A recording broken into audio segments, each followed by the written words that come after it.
Hey everyone, and welcome to the Join at Home 2021 Keynote. I'm Carrie Brody, your host. Working in customer certification at Looker and seeing the positive impact that education has on our customers makes my day. So grab your coffee or your bubble tea and settle in, because we've got 3 days of on-demand sessions, live interactive conversations with data experts and peers, and much more. To kick things off, here's Ronaldo Ama, Looker's general manager leading Looker's engineering, product, and design teams. Ronaldo, take it away.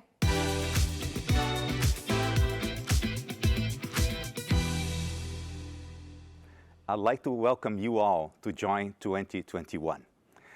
Well, it's been a while, and I'd like to recognize the challenges we have faced this last year. A lot of social unrest, things that we wanted to accomplish but couldn't, things that we did accomplish but not the way we wanted. I know we all have our personal histories. It has been very challenging. But now is the day for us to celebrate getting together as data heroes. And before I kick off the event, let us see what happened the last time we got together physically around the world in New York, San Francisco, London, and Tokyo.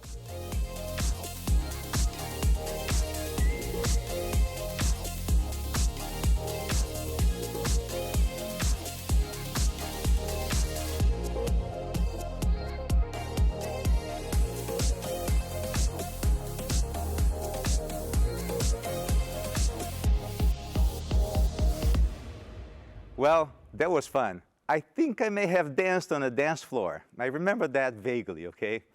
Those of you that have been here before know that Join has experiences such as breakouts, live data circles of success. We also do self-paced learning, and we finish off with a hackathon. Now, we will have 3 full days of events. The first day, there will be a focus on learning how to activate users through different enhanced data experiences. Go above and beyond dashboards and reports. On the second day, we'll focus on growing your business and monetizing it with the use of data, embedding analytics in your application, adding value to your customers. And on the third day, we'll focus on deepening the experience you have with Looker, building a strong foundation on how you model your data and manage your Looker instance so you provide great performance and security to your end users.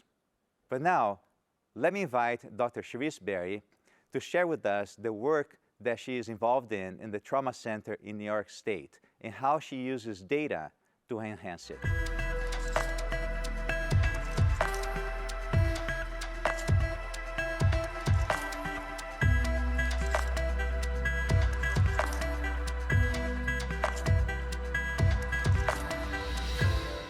And here with me is Dr. Charisse Berry.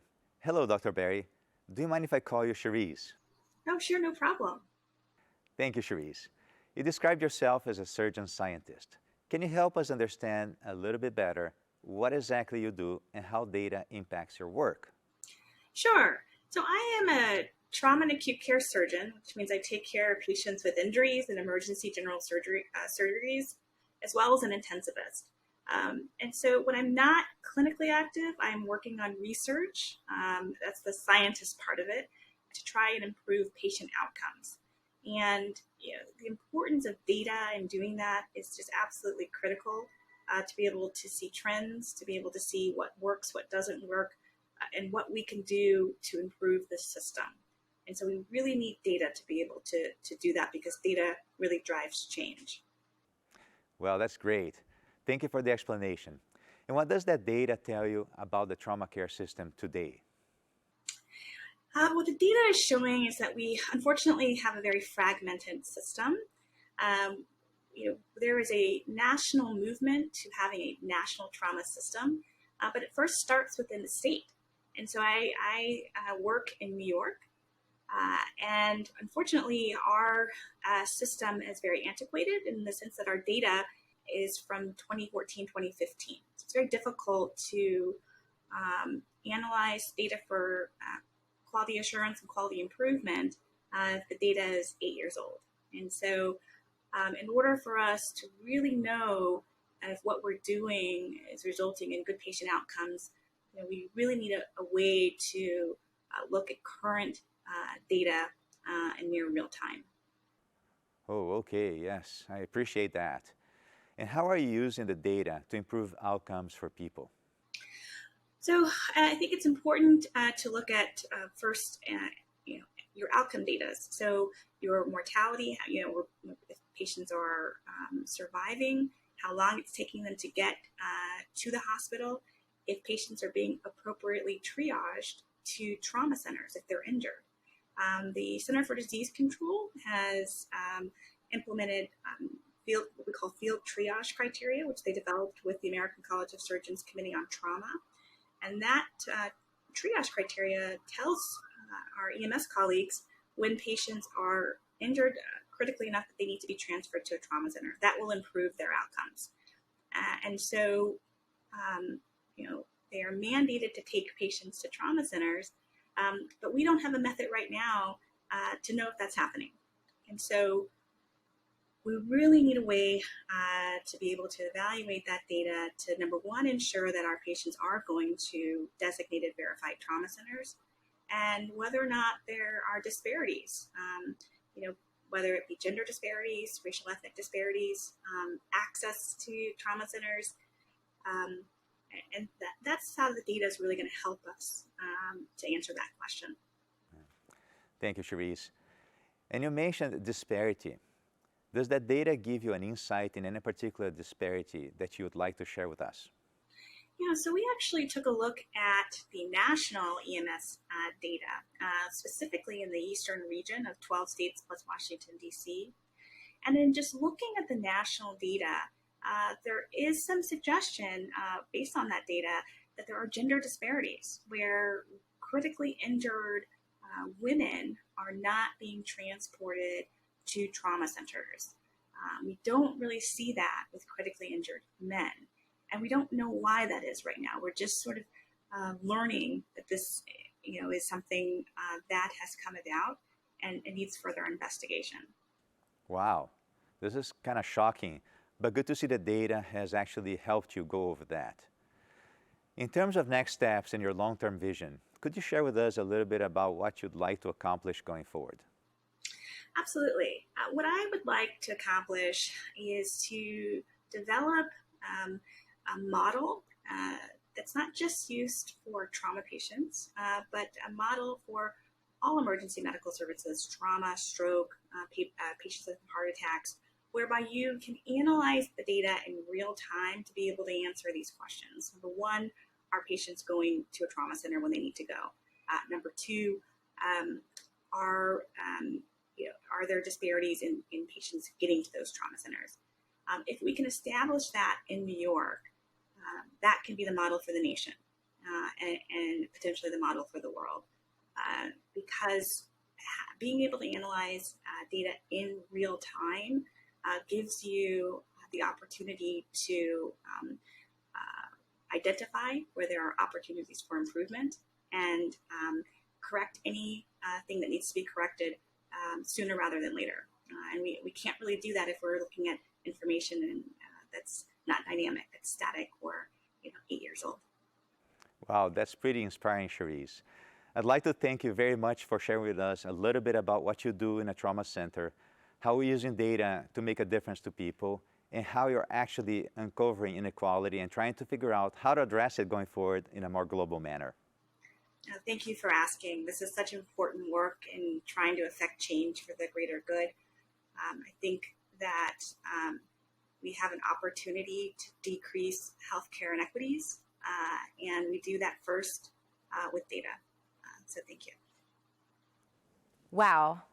Thank you, Dr. Berry and Ronaldo. What a powerful example of data being used to uncover social inequalities. Next up, America's Pastime continues to push what's possible on and off the field with fan engagement, sports event production, and modernizing business operations using today's data technologies. Here's Garrett Kazmaier, Google Cloud's VP of Databases, Data Analytics, and Looker. He'll take us into the ball game with Joseph Moonsamy of Major League Baseball.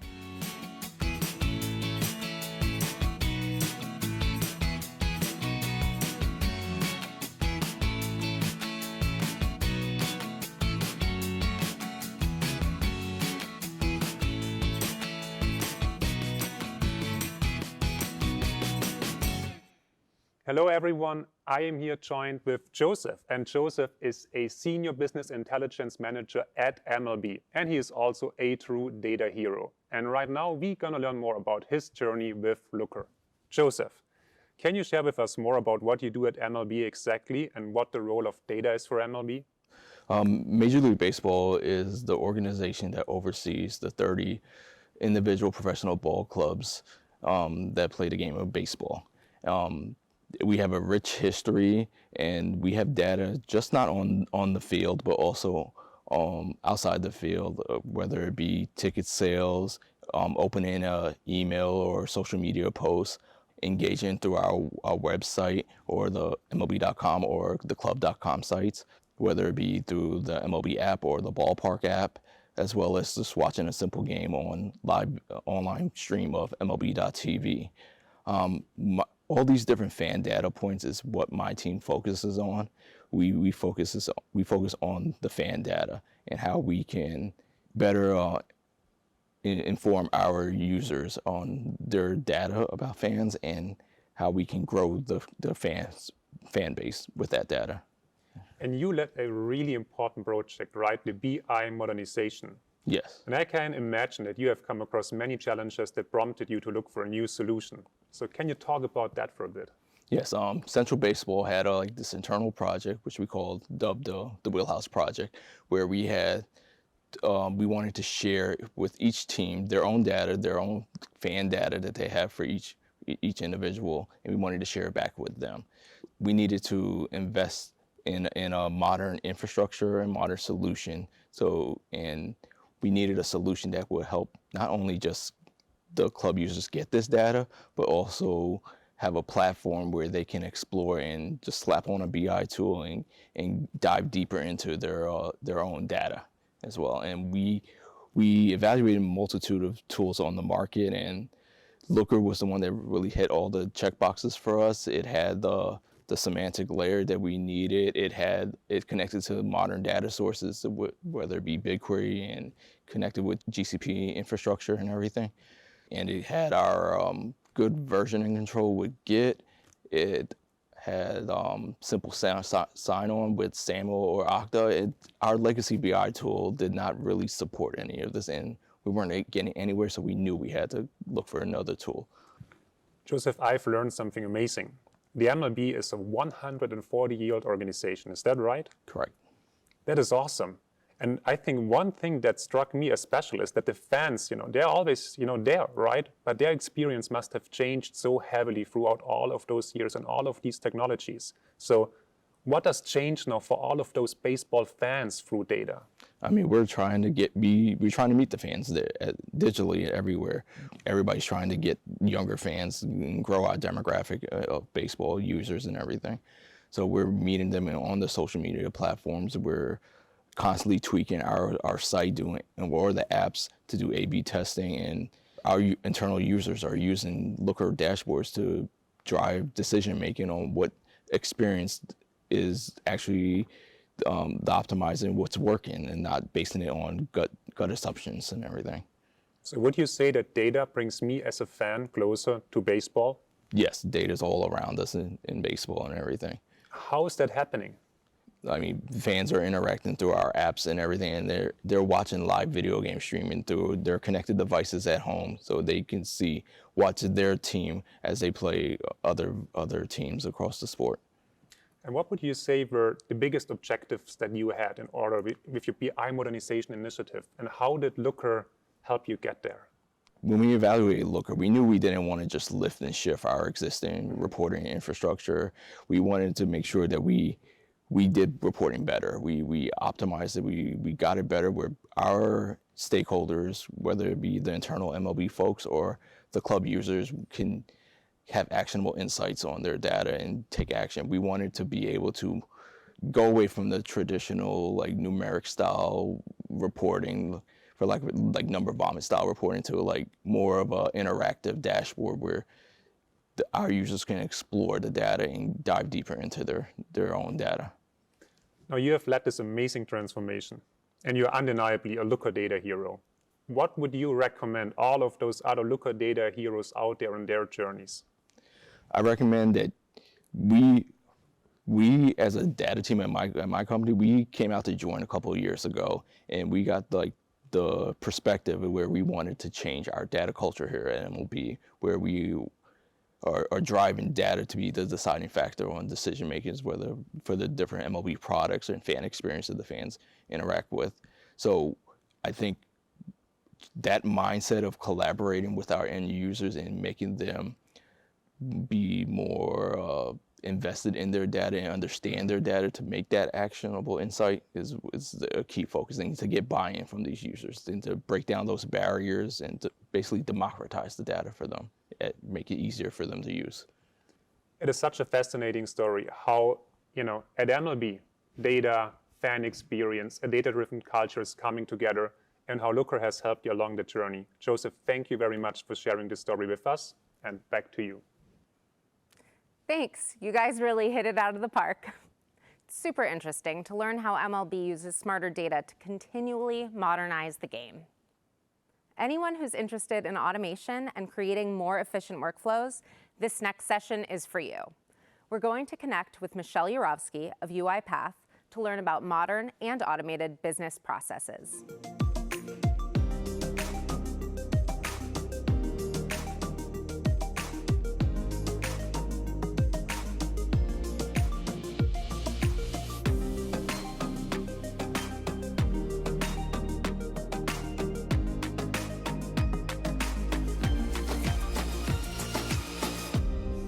Thank you, Carrie, and thank you so much, Michelle, for joining us. It's great to see you again.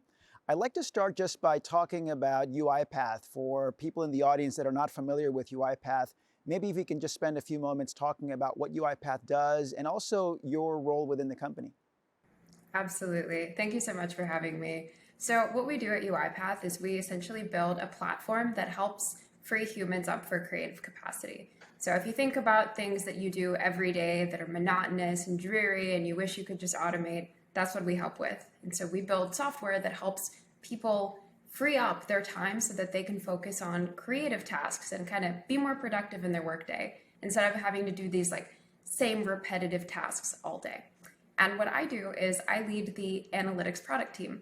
So I essentially build the product that helps our customers understand what their robots have done, but also how what the robots have done has impacted their business. And helping people and organizations just have a better understanding about their business is so vital to what Looker does. So you built the Insights product with Looker. So can you tell us a little bit about before you embedded Looker into your product, what were some of the data challenges that your customers were facing? Absolutely. So I think the thing that we all tend to forget is how much humans communicate. So we have regular communications with our managers and we tell them things like, we couldn't get our work done because something blocked us from it. Maybe an application was down for maintenance. Maybe the internet was out. Maybe the process just isn't right and needs to be redone. And robots don't really have that kind of communication ability. And what we needed to do was find a way for our robots to have a voice to communicate these challenges with the humans that were working with them. So taking this robotic workforce and giving it a voice is part of the reason why we partnered with Looker. We were looking for, a BI company that would take care of these things that they have a lot of experience in. We're not a BI company and we're focused on automation. And what we want to do is take these insights, quite literally, because our product is named Insights, and put them into a tool like Looker that is so clear and easily accessible to our user base. And we answered these questions that our customers have through Looker by building dashboards that are very clear and concise, but also very easy to interact with. And it's been amazing to partner with you and UiPath, Michelle. As you were developing the Insights product, I'm sure there's a number of considerations maybe that were different from just implementing the more conventional internal analytics. We have a number of people in the audience watching this that are probably considering their own embedded use cases. What advice would you give them? Yes, so I think sometimes people tend to forget that when you do reporting, there's always a core set of use cases that are probably going to be important to everybody that accesses the product.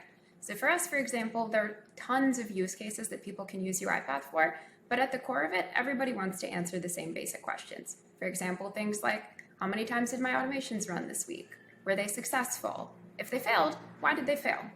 And we've taken these questions and their answers and put them into templates that we give to our customers as soon as they access the product. So giving them that instant ability to gain value the second they click on the product is really the key to people continuing to use it and explore. And these are also starting points. So what we do is we let our customers make copies of these templates and modify them so that they can customize according to their business needs.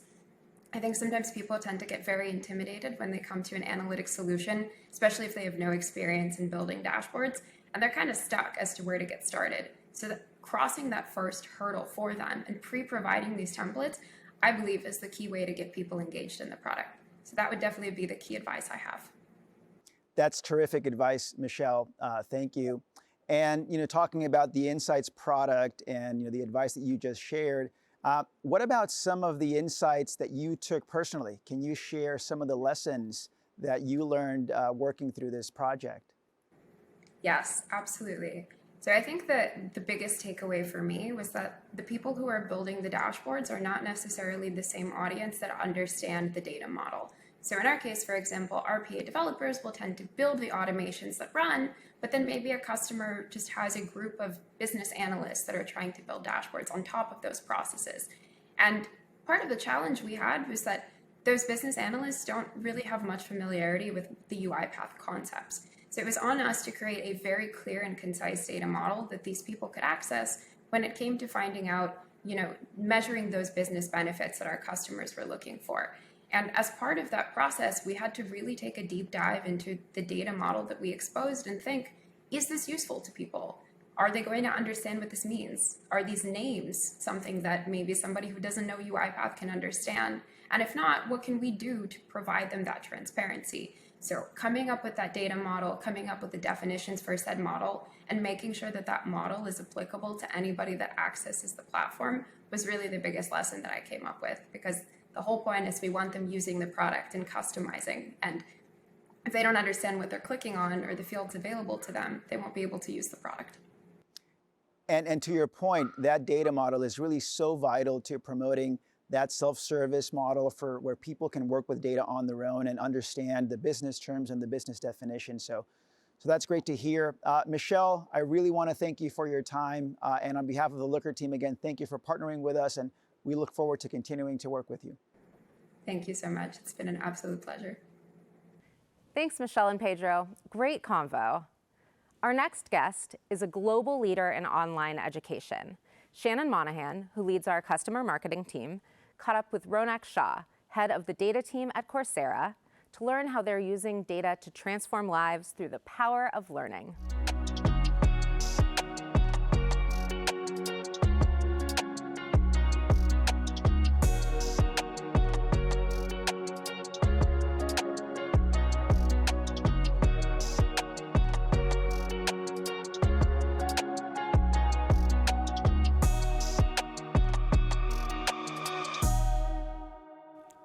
Thanks, Carrie. Hi, everybody. I'm so excited to be here today talking with Ronak. Let's jump right into things.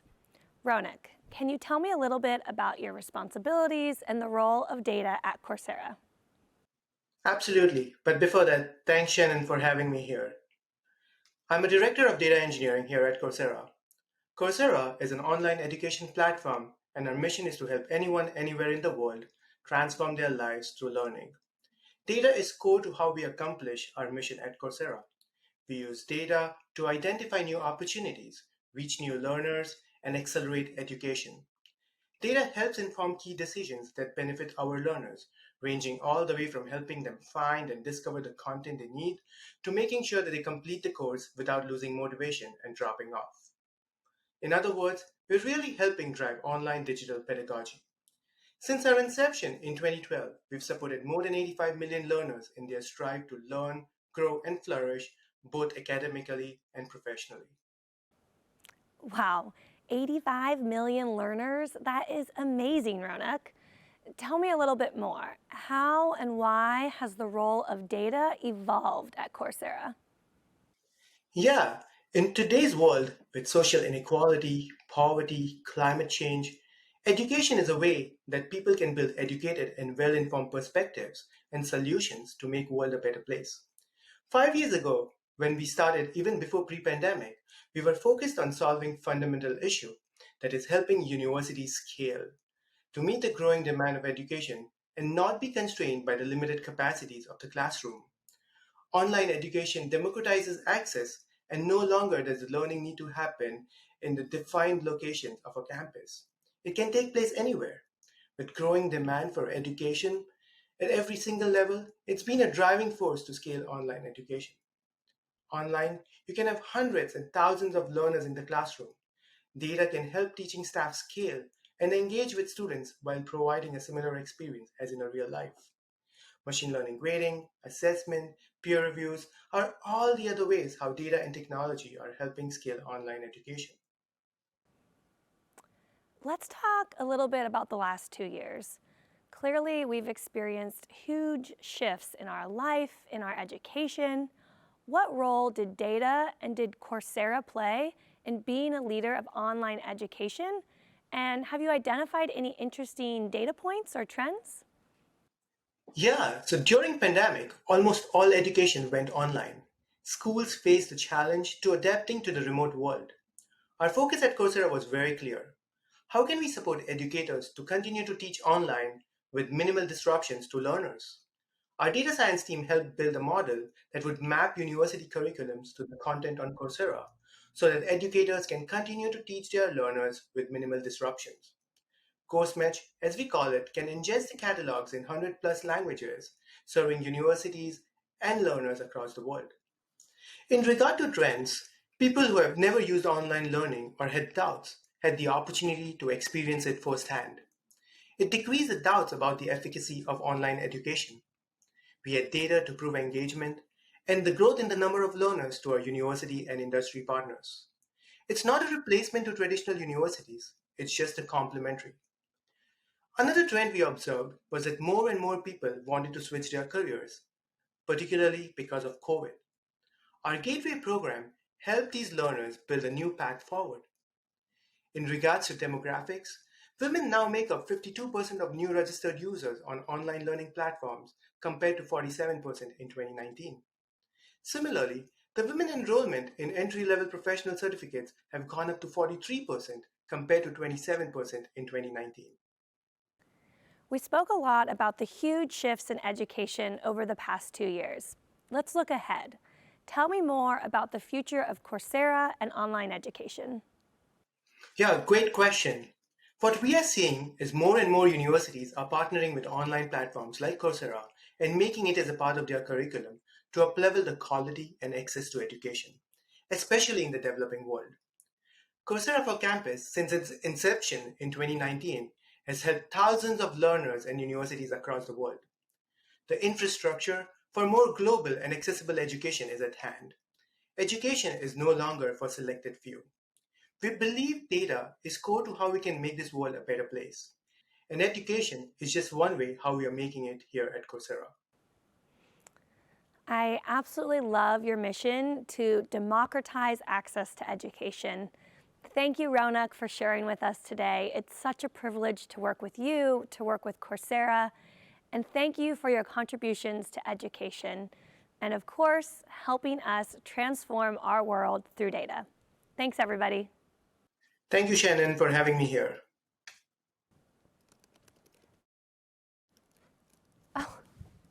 Thanks, Ronak and Shannon. Considering we're all tuned in to join via our computers, the value of education that's accessible anytime, anywhere is a game changer. And that brings us to the end of our keynote. We're always blown away by the ingenuity and diversity of what our amazing customers are working on, and we're excited to see what you, our data heroes, accomplish in the next year. Thank you for joining us this week, and stay tuned for much more to come.